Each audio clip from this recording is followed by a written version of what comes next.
Springboard Roadshow Foundation, in partnership with the MasterCard Foundation and Solidaridad, present CoRe, the COVID-19 Recovery and Resilience Program. Hello, welcome to another episode of the CoRe e-learning program. My name is Stephen Nasebwedi, and today we're going to talk about how to use social media profitably. For the purpose of this lesson, I'm going to talk about how you can use it profitably in three main ways. How you can use it to grow your own business or organization, and also in two ways how you can earn money or be paid by people on social media or by organizations. So to start with, let's define what social media is. Social media essentially is websites and applications that are used to create and share content online. They also enable us to be able to network with other people who are online. By this definition, I include apps like WhatsApp, Messenger, Facebook Messenger, Telegram, and other ones, which are more accurately described as messaging apps, but they are also social media. Now, by their nature, social media platforms are unique in a way, most of them are unique in a way, and they are used for specific purposes. For example, YouTube is best known as a video sharing platform, and WhatsApp is known for messaging and also for group discussions. And so you need to understand how they work. If you have the workbook, and also one of the things I would give to them for you to download is a document that lists the various social media platforms and how they are used by most people. To start with, I want you to do a task. So take your pen and paper and write these down. List the top 5 social media networks or applications that you know of. Number 2, how many of them do you use regularly? And then number 3, how many of them do your friends and family use regularly? How many of them do you use regularly yourself? And how many of them do your friends and family use regularly? We'll come back to this as we go on. Now that we've defined what social media is, let's look at social media in Ghana. In Ghana, as of January, these are the stats that I have, the most accurate that I have. By now, we are about 32 million people. But out of the population that we have, 6 million of us are already on social media. We're using social media actively. Okay? And that is 20% of our population entirely. Now, let's look at which social media platforms are most popular. In Ghana, WhatsApp is the most popular social media platform. Then about 82% of the people that were surveyed say they use WhatsApp. Then you come down to Facebook as number 2. Then you come down to YouTube, you come down to Instagram, Facebook Messenger, you go to Twitter, and all the rest. Again, you see this chart in your workbook, so don't worry about it. Okay. Now, let's go to the first way that you can use social media profitably. The first way is to use it to grow your business. And the starting point, I would say, is having a strategy. The problem with using social media is that often anybody that can create a page or create an account thinks they are using social media and using it for good or using it profitably. No. You can only use social media profitably if you have a strategy driving it. There are several strategy models that are out there.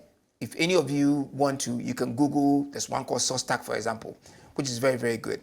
But there's one I'm going to recommend to you, and again, it's in your workbook. I developed this. It's called SODEAR. SODEAR. Now, if you start from the S is situation analysis. You can only develop a strategy if you know where you are. So you do an audit, find out, so where you are, what are the prevailing issues, why do you want to get where you want to get to? That's what you do under your situation analysis. If you already have an online presence, for example, you audit your online presence. Okay.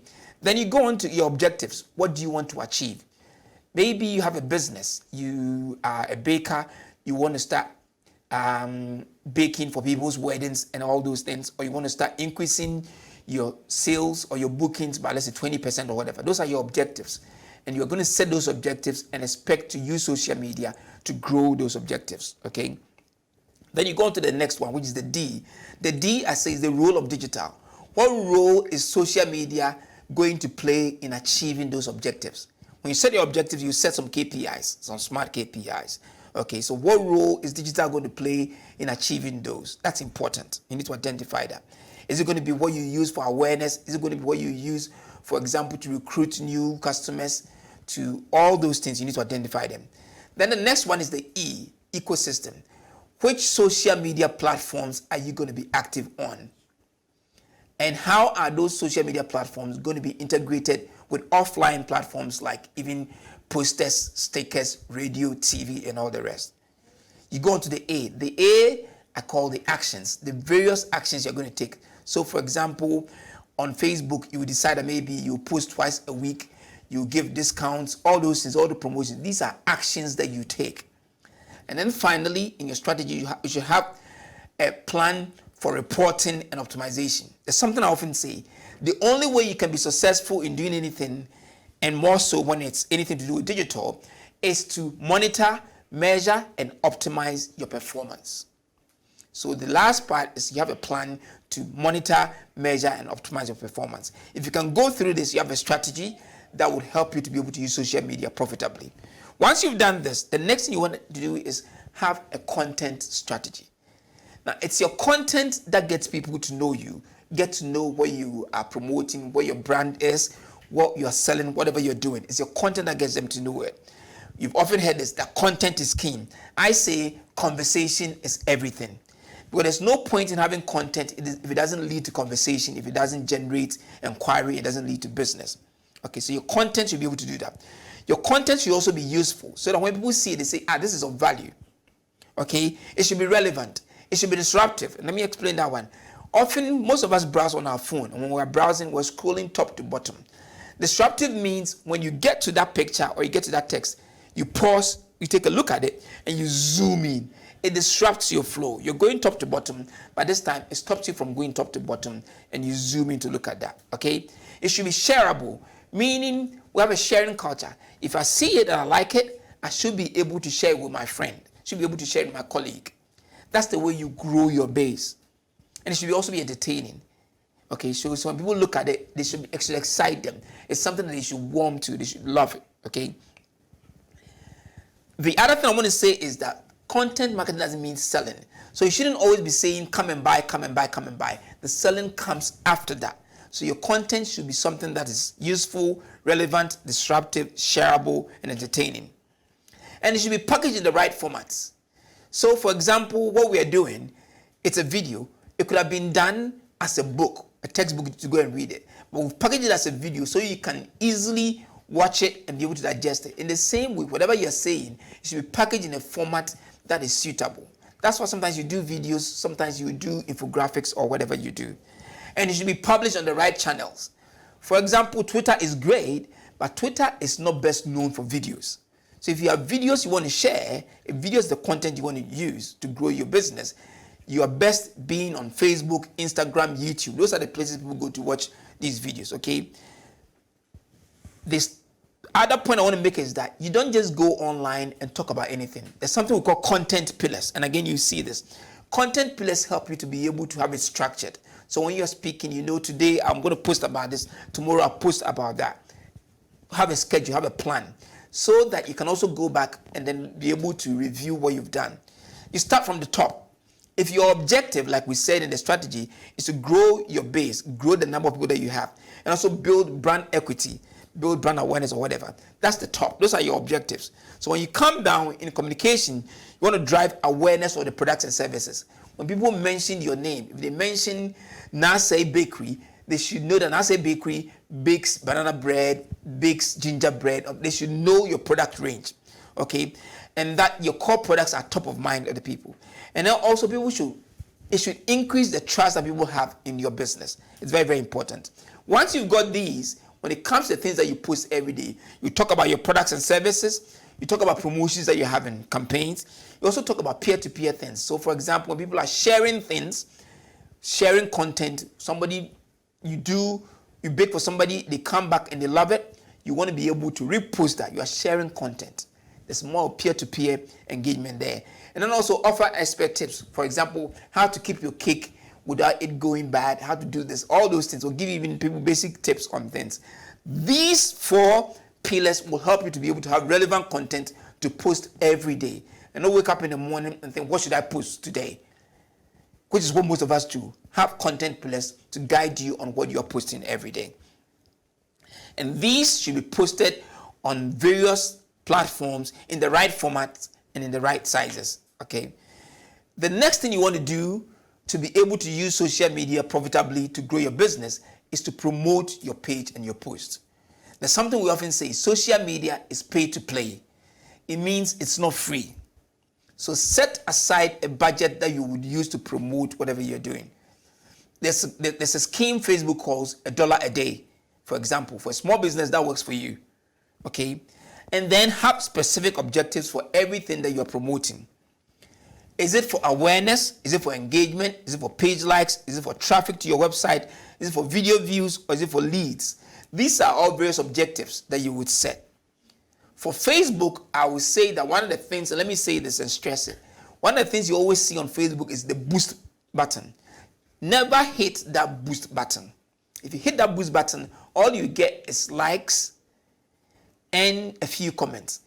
Go into what we call the ads manager and create an ad with specific objectives. And if you look at your workbook, you see there's a page in there that lists the various objectives that you have in Facebook. Okay? So that's about using social media to grow your business. For the next few minutes, I want to talk also about the two other ways you can use it to make profit. The first one is using social media as a YouTuber. YouTube, like I said, is a video sharing channel and is the number 3 platform biggest platform in Ghana. What you want to do is use YouTube to grow content, to create content that will bring people, bring video views, bring subscribers. When you do that, then you can participate in what we call Google AdSense. So that because you've created content that Google, the owners of YouTube, are bringing people to come and watch, they pay you for that. Okay? To be able to be successful, you need to create your own channel, create relevant content that people are looking for. For example, you can be a food video creator. You can talk about travel, you can talk about technology, you can talk about parenting. These are all things that you can talk about. Then you increase your subscriber base, number of people who have subscribed to your platform. Then you increase your video views. If you do these and you consciously grow them, you get Google paying you for that. Okay? In Ghana, there are a few people who are doing this very well and earning decent money. So that's another way of using social media profitably. The last one is to use it as an influencer. Now, an influencer is somebody who has a strong online presence, okay, and has a large or decent online following, but his followers follow him because he can influence their choices, their preferences, and their interests. To be able to do that, you need to be known for some content. So, for example, you should be, if you are an influencer that talks about cars, you are the go-to person when it comes to people talking about cars, for example. If you're able to grow and develop yourself, develop your platforms as a good influencer, what happens is that brands come looking after you, looking for you, wanting you to promote their products and services. Okay, that's another way where you make profit from using social media. So that one, you grow your base, you get known for specific content and keep publishing those content. And if you do that effectively, you'll be able to make make money through brands coming to pay you for what you share on your platform. Thank you very much.